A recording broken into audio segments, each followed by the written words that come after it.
Have you seen the iconic locket in the new Nosferatu movie? I have not seen such amazing symbolism through objects and jewelry specifically in a very long time, so let's talk about it. If you haven't already seen it, Nosferatu was a movie that was just released featuring Lily Rose Depp. She plays an iconic role in this movie. She was absolutely fantastic. Nicholas Hoult, I don't think I've ever seen him in such a serious movie, so it was a little bit funny. We have Bill Skarsgård as Nosferatu himself. For any of you guys who don't know, a lot of people actually confuse Dracula and Nosferatu. They're not actually the same. What ended up happening was the movie in 1922, the original, when it had been produced, the director actually couldn't get the rights to Dracula, and so he had to kind of like reword it, which is why people often think it is the same, because if you look at the plots themselves, they are very, very similar, except there are slight differences, like Nosferatu is allergic to the sun. Dracula actually historically isn't. And so that's where you kind of see these two little pinpoints that differentiate. I digress. Let's get back to the jewelry. So throughout the movie, she is constantly wearing this beautiful, simple silver locket with little intricate engravings. Why I think this is such a beautiful execution is that you can actually see the object transfer in its meaning and give a lot of emphasis about, premonition of what's going to actually happen through the movie through this piece. So to understand, let's get into the history. So this movie is actually based in 1838 Germany. We saw a lot of different styles of jewelry, right? We always have trends, but they had very strong underlying themes, one of them being tokens of love, or another one was mourning jewelry. And so this locket kind of fits right in the middle in between the two. Jewelry back in the early 1800s especially, it held a lot more meaning.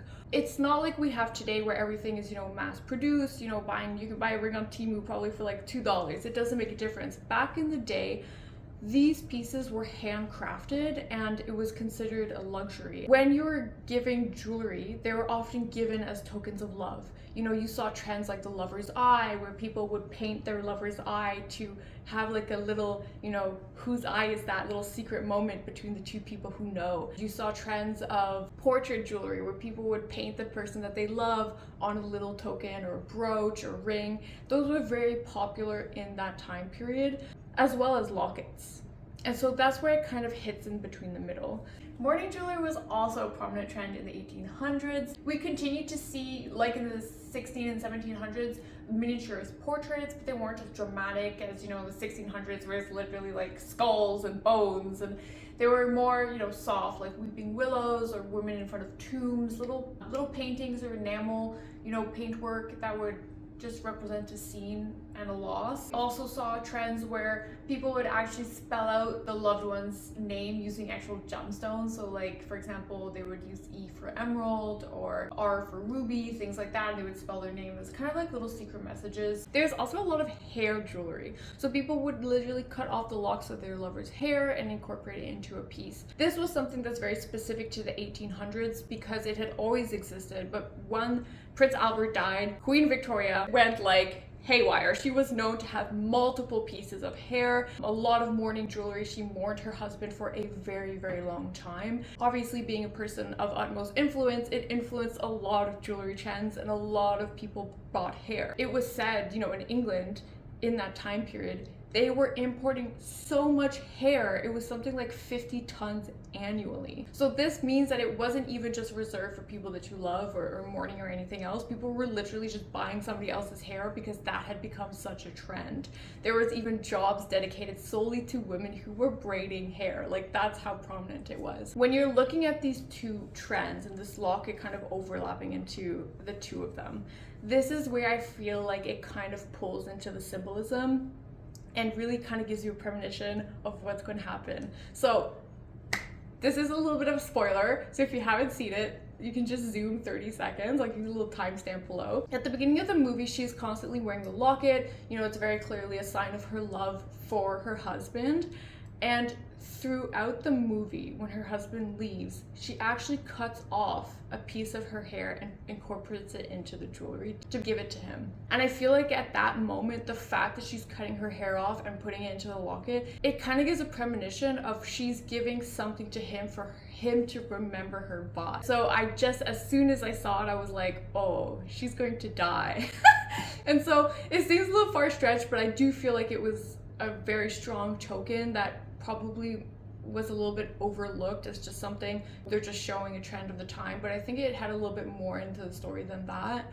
It was something that we also saw with the symbolism of lilacs. So throughout the movie you saw lilacs all the time, and if you look at historically in Europe, there was a lot of lilacs used in folklore, because a lot of the times, because of their beautiful perfume and strong smell, they were often used in funeral homes to mask the smell of obviously decaying flesh. So it was very commonly used. It has a strong relation to death. It also has a symbolism of, you know, purity and warding off evil spirits. And so the fact that she's constantly holding these lilacs, I feel like it was just so symbolic. And even just the aesthetic of the movie, the whole movie, like, I have never seen something that was filmed so dark.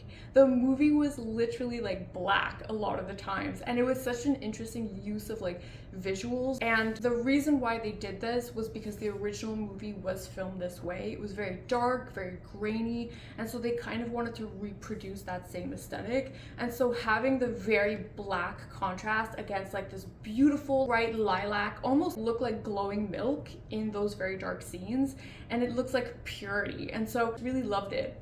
And that is why I would have loved them to have actually put the lilacs onto the engravings of the locket, because the locket was designed very simple, and I think the reason why they did this was very true to character, and it was just an excellent choice of costume design, because her character is, you know, upper middle class. So yes, she would be able to afford jewelry, but it wasn't ornate in any way, compared to Emma Corrin's character, who was very wealthy. You could obviously see super of wealth through her clothing. It was much more ornate. The fabrics were much more luscious. And so had it been for her, obviously we would have seen more stone setting, more embellishment.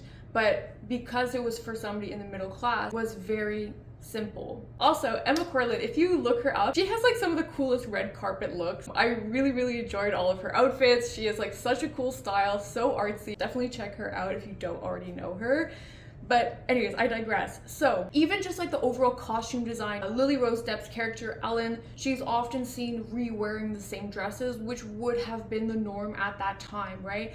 Fabrics were very expensive. Everything was being made by hand, and so women probably only had 2, 3, 4 dresses that would be constantly reworn. So I think that the costume design it stayed so true to the time period, and it was just beautifully executed. So I really love that. But yes, back to the locket. So if we were talking about the locket, I definitely would have put more floral embellishments, specifically lilacs, to pull back from that kind of purity. And the fact that she wears it around her neck would have really shown the essence of lilacs warding off evil spirits, being around her neck, you know, protecting, obviously it's like Dracula.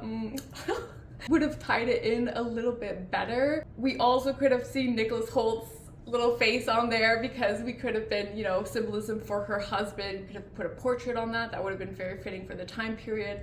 I just would have put engravings, because again, she's like upper middle class, so just having his initials inscribed into the middle I think would have been perfect. Let me know what you think. Let me know if you liked the movie, if you saw any symbolic images throughout the movie that I didn't pick up on. Those were like my top 2. If you haven't already seen it, definitely go check it out. It was an absolute pleasure. All right, well, thank you so much, my beautiful gems. My name is Flux. I talk about art and fashion and definitely a lot of jewelry. So if you want that coming up in your feed, make sure you stick around. And if not, I always have my short form content on Instagram and on TikTok. So definitely check those out as well. Thanks for watching. Bye.